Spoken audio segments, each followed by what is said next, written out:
பகவத்கீதை பிரியர்களுக்கு என்னுடைய அன்பு கலந்த வணக்கங்கள். ஸ்ரீ கிருஷ்ணா அர்ப்பணம். ஸ்ரீமத் பகவத்கீதையின் 6வது அத்தியாயம் 6வது ஸ்லோகம்.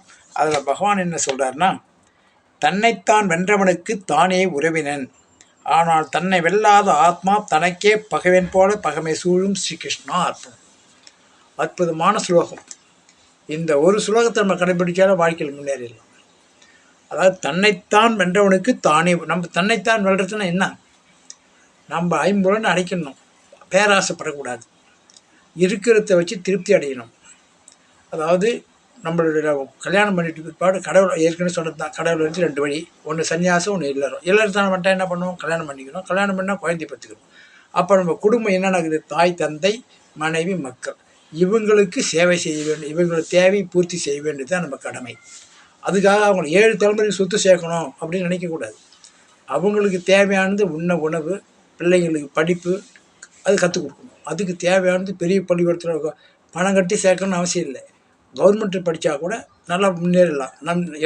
நாம் கரெக்டாக இருந்தோம்னா, உண்மையாக சத்தியத்தோடு திருடாமல், பொய் சொல்லாமல், ஒருத்தர் கொள்ளடிக்காமல் வாழ்ந்தால் பிள்ளைங்கள் கடை தேறிடுவாங்க. அவங்களுக்கு உண்டான வழியை பகவான் கொடுப்பார். இந்த காலத்தில் எப்படியும் இருக்க முடியும் அப்படின்னீங்கன்னா, நம்ம உதாரணத்தை எடுத்துக்குவோம். காமராசர் எடுத்துக்குவோம், கக்கனை எடுத்துக்குவோம், வாஜ்பாய் எடுத்துக்குவோம். இவங்கெல்லாம் வந்து எப்படி இருந்தாங்க? அடுத்தவங்க சொத்துக்கு ஆசை வைக்காத அரசியல்வாதியாக இருந்தோட பதவியே வேண்டான்னு விட்டுட்டு வந்தாங்க.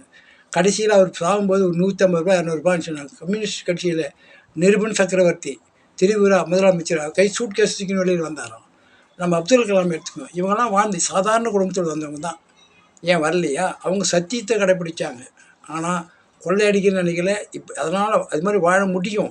நமக்குன்னு இருக்கிறத வச்சு சந்தோஷப்படணும். திருப்தி அடைஞ்சால் நம்மளை ஜெயிச்சிட்டோன்னு அர்த்தம். நம்ம தன்னைத்தான் வென்றவங்க யாருன்னா இவங்களாம்.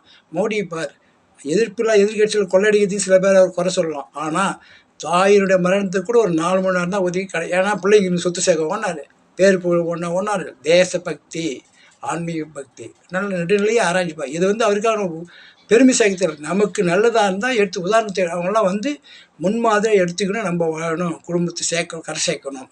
அதுதான் தன்னைத்தான் வென்றவனுக்கு தானே உறவினன், ஆனால் தன்னை வெல்லாத ஆத்மா தனக்கே பகைவன் போல பகைமை சூழும். கொள்ளடிக்கிற அரசியல்வாதிலாம் பாரு, ஏறுவான் இறங்குவான், அவனை பற்றி குறை சொல்லுவான், இவனை பற்றி குறை சொல்லுவான், அவனை பற்றி அயோகன்ட்டு இவன் உண்மையை தான் சொல்கிறான். இவன் அயோகன் தான், அவனும் அயோகன் தான். கொள்ளடிக்கிறவன் பூரா சாதாரண வந்தாலும் நீ எவ்வளோ லட்சக்கணக்கில் சேர்த்து வச்சு என்ன பிரயோஜனம்? நிம்மதி இல்லாத ஒரு வாழ்க்கை. காமராஜ்லாம் நிம்மதியாக போய் சேர்ந்தாங்க. இப்போ பறவைகள் எடுத்துக்கோ, அதெல்லாம் 4-5 நாளைக்கு சேர்த்து வைக்காது. சுற்றுறது அந்த கூண்டுகளில் போய் பார்த்தோம்னா ஒரு 4-5 நாள் உணவு சேர்த்து வச்சுருக்காது. அப்பப்போ உணவுக்கு அப்பப்போ தேவைப்படும். அதே மாதிரி நமக்கு அப்பப்போ என்னென்ன தேவை அதை தேனா இறைவன் தானாக கொடுப்பார். சரியான வழியில் போடணும். அரிச்சந்திரனை எடுத்துக்கோ, இவ்வளோ கஷ்டப்பட்டார், போய் சொல்லாத, கடைசியில் எவ்வளோ நிலைக்கு உயர்ந்து போயிட்டார். தர்மர், இதெல்லாம் நிறைய உதாரணங்கள் இருக்குது. ராமாயணத்து ராமர் எடுத்து தந்தை பேச்சு வரத்துக்காக காட்டுக்கு போனார். இதெல்லாத்தையும் பார்த்துட்டு நம்ம திருந்தணும்.